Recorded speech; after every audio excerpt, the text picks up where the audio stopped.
Euzu billahi mineşşeytanirracim. Bismillahirrahmanirrahim. Elhamdülillah ve salatu ve selamu ala Resulillah. Değerli arkadaşlar, Muhammed Ali Es-Sabuni'nin Et-Tefsirul Vadihul Muyesser adlı eserinden 27. cüz'ün 29. dersini yapmak üzere birlikteyiz. Geçen dersimizde tefsiru suretil Hadid, El-Hadid suresinin tefsirini işliyorduk. Tam olarak 16. ayetin başına gelmiştik. Önce ayet-i kerimeyi meallendirelim, ardından tefsirini arz edelim. Bismillahirrahmanirrahim. Elem ye'ni lillezine amenu en tehşa'a kulubuhum li zikrillah وما نزل من الحق ولا يكونوا كالذين أوتوا الكتاب من قبل فطال عليهم الأمد فقست قلوبهم وكثير منهم فاسقون. Elem ye'ni, vakit gelmedi mi? Lillezine amenu, müminler için, iman edenler için vakit gelmedi mi? En tehşa'a kulubuhum li zikrillah ve ma nezele minel hak. Allah'ı ve Allah'tan hak olarak gelen Kur'an ayetlerini düşünerek, bunu hatırlayarak kalplerinin saygıyla yumuşama zamanı gelmedi mi müminler için? Ve la yekunu kellezine utul kitabe min qablu ve şöyle olmamaları zamanı gelmedi mi? Daha önce kendilerine kitap verilenler gibi olmamaları, onların haline düşmemelerinin zamanı gelmedi mi? Fatale aleyhimul emedu, o kendilerinden önce kitap verilenler üzerinden zaman geçmişti. Yani kitaba sahip olmalarının üzerinden süre zaman geçmişti. Fakasat kulubuhum, ülfet ve kanıksama ile, yani o aldıkları kitabın ayetleri karşısında artık ülfet ve sıradanlaşma ve kanıksama ile kalpleri katılaşmıştı. Ve kethirun minhum fasikun, çoğu da zaten daha önce yoldan çıkmışlardı. Çoğu yoldan çıkmış durumdaydı. İşte ehli iman için, müminler için bunlar gibi olmama ve Allah'ı hatırlama, onu zikretme ve Allah'ın ayetlerini, Allah'tan gelme Kur'an ayetlerini göz önünde bulundurmak suretiyle kalplerinin yumuşama zamanı gelmedi mi? Mealini verdik. Şimdi tefsirini arz edelim. Yani ema hane lil mu'minine en terakka kulubuhum ve teline li mevaizillah. Ema hane lil mu'minine. Müminler için vakit gelmedi mi? En terikka kulubuhum, kalplerinin incelmesi ve teline yumuşaması li mevaizillah. Allah'ın öğütleri, Allah'ın hatırlatmaları, öğütleri, nasihatleri, ayetleri karşısında kalplerinin incelme ve yumuşamasının zamanı gelmedi mi ehli iman için? Ve ayat-ı zikril hakim ve hikmet dolu kitabın, Kur'an ayetleri karşısında kalplerinin incelme ve yumuşama zamanı gelmedi mi? Ve en la yekunu mislel yahudi ve nasara, ve Yahudi ve Hristiyanlar gibi olmama, onların durumuna düşmeme zamanı gelmedi mi? Ellezine tale aleyhimuz zaman, kitaba sahip olmalarının üzerinden zaman geçmişti, zaman uzamıştı. فَنَبَذُوا كِتَابَ اللّٰهِ وَرَاءَ ظُهُورِهِمْ, Allah'ın kitabını, İncil'i, Tevrat'ı kulak ardı etmişlerdi. Arkaya atmışlardı. وَحَرَّفُوهُ وَبَدَّلُوهُ, onu tahrif etmişler, bozmuşlar ve وَبَدَّلُوهُ, değiştirmişlerdi. فَأَصْبَحَتْ قُلُوبُهُمْ قَاسِيَةً كَالْحِجَارَةِ, kalpleri de tıpkı taşlar gibi sert bir hale gelmişti, sertleşmişti, katılaşmıştı. Tıpkı taşlar gibi. La telinu ve la terikku li nushin ve la mev'izaten, hiçbir nasihat, hiçbir öğüt, hiçbir vaaz karşısında kalpleri ne yumuşuyordu ne de inceliyordu.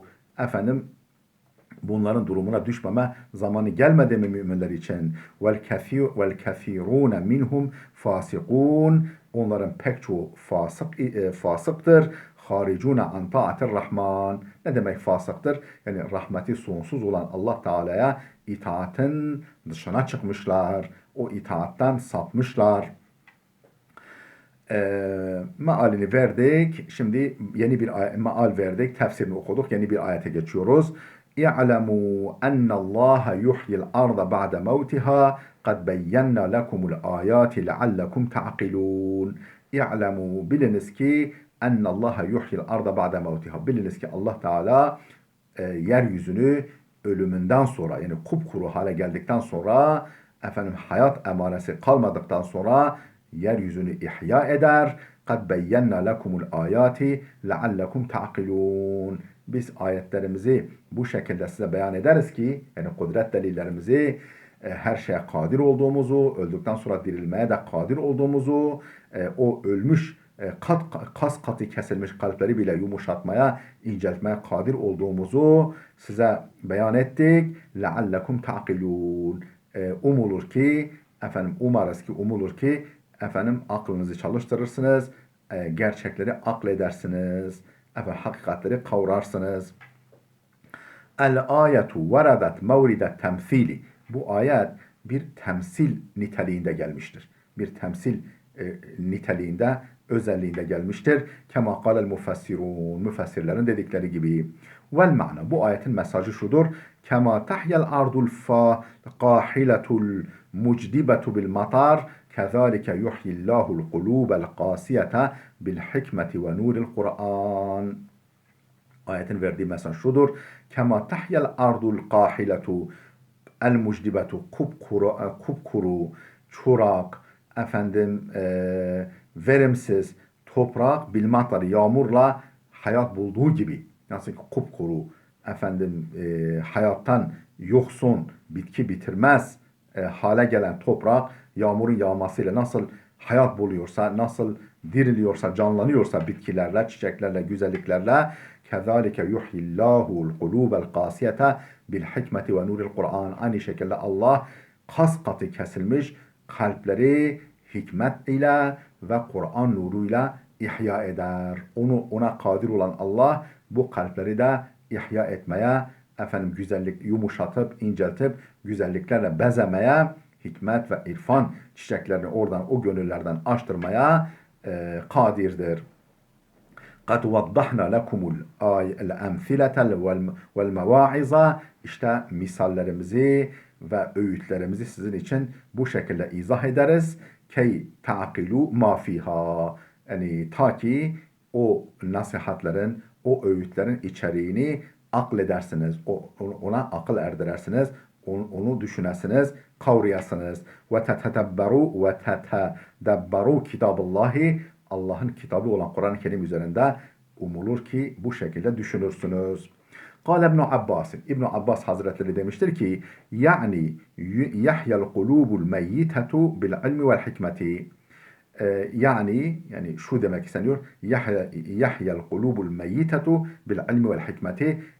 Ölü kalpler ilim ve hikmetle hayat bulur. Böyle yuhyi de okunabilir. Yuhyil kulubel meyyitete bil ilmi vel hikmeti. O şekilde okursa o zamana değişik olur.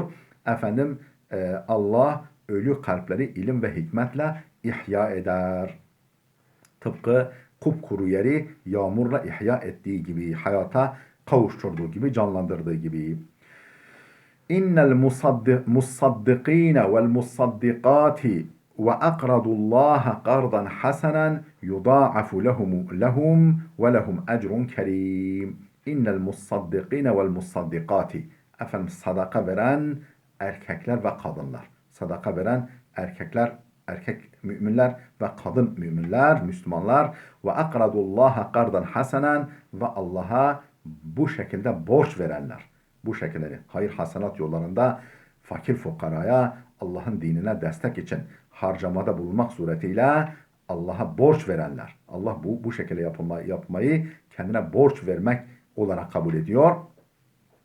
Ve akradullaha kardan hasene, Allah'a güzel borç verenler, yudâ'afu lehum Allah onlar için verdikleri kat kat mükafatla geri verilir. Yani mükafatı kat kat yapılır. Ve lehum ecrun kerim, ve çok kıymetli, çok değerli, övgüye layık bir mükafat vardır onlar için. Ey innel munfikine vel munfikati ellezine tasaddaku li vecillahi ve ibtiga'a rıdvanihi ma'a tibin nefsi ve ihlasın niyeti. Ey yani innel munfikine vel munfikat, yani hayır yollarında, hasenat yollarında mallarını harcayan erkek ve kadınlar, ellezine tasaddaku li vecillahi, Allah rızası için, ve ibtiga'a rıdvanihi, ve onun hoşnutluğunu elde etmek için sadaka veren, maddi yardımda bulunan erkek ve kadınlar, ma'atibin nefsi, gönül hoşluğuyla. Bunu yaparken gönül hoşluğuyla yapıyorlar. Gözleri o verdiklerinin arkasında kalmıyor. Ve ihlasın niyeti, ve samimi niyetle bunu yapanlar, haulaillezine yetekabbelullahu minhum, işte Allah'ın kendilerinden kabul ettiği kimseler bunlardır. Bu yaptıklarını Allah'ın kendilerinden kabul ettiği kimseler bunlardır. Ve yudaifu lehumul ecre ve sevab, kendileri için ecir ve mükafatı kat kat yaptığı kimseler bunlardır. Ve lehumul ecrul azimu fil cenneti darin naim, nimetler diyarı olan cennette büyük mükafat da onlar içindir. Ve aslul musaddikin, el musaddikin kelimesinin aslı, kökü, yani aslı el mutasaddikindir. Musaddikin aslında el mutasaddikindir. Yani sadaka verenler. Udgimetet ta'u fissadi li tahfif. Oradaki ta el mutasaddikin, oradaki ta harfi sada dönüştürülmüş ve saatta idgam edilmiş. Yani onun içinde saklanmış ve satta şeddelenmiş. Li tahfif, yani rahat okumak için. El mutasaddikin biraz zor. El musaddikin söylenmesi nispeten daha kolay. Fasarat el musaddikin. El mutasaddikin ken ta sada dönüştürülüp satta kaybedilmiş, satta şeddelenmiş. Fasarat el musaddikin. El musaddikine dönüşmüş. Ve hâzâ fenâ'un minallahi alel munfekîne fî sebîlillah. Bu Allah yolunda malını harcamada bulunan kimseler için bir övgüdür. Onlar hakkında bir övgüdür. Methu senadır. Allah onları methu sena ediyor. وَالَّذ۪ينَ آمَنُوا بِاللّٰهِ وَرَسُولِهِ اُولَٰئِكَ هُمُ الصِّدِّيقُونَ وَالشُّهَدَاءُ عِنْدَ رَبِّهِمْ لَهُمْ أَجْرُهُمْ وَنُورُهُمْ وَالَّذ۪ينَ كَفَرُوا وَكَذَّبُوا بِآيَاتِنَا اُولَٰئِكَ أَصْحَابُ الْجَحِيمِ. وَالَّذ۪ينَ آمَنُوا بِاللّٰهِ وَرَسُولِهِ, Allah'a ve Allah'ın elçilerine iman edenler, اُولَٰئِكَ هُمُ الصِّدِّيقُونَ, işte özü sözü doğru olanlar bunlardır. Sıddıklar, özü sözü doğru olanlar işte bunlardır. Allah ve Resulüne iman edenlerdir. اُولَٰئِكَ هُمُ الصِّدِّيقُونَ, işte özü sözü doğru olanlar. وَالشُّهَدَاءُ عِنْدَ رَبِّهِمْ, Rabları nezdinde şahit olanlar. Yani başkaları hakkında tanıklıkta bulunanlar, örnek, numune olan kimseler bunlardır. Lehum ecruhum ve nuruhum. Bunlar için mükafatları vardır, nurları vardır. Vellezine keferu ve kezzebu bi ayatina. Bizim ayetlerimizi, kudret delillerimizi, hakikat belgelerimizi inkar eden, yalan sayanlara gelince ulaike ashabul cehim. Onlar kızgın cehennemin yaranlarıdır, dostlarıdır. Onlar cehenneme gireceklerdir. Allah muhafaza etsin.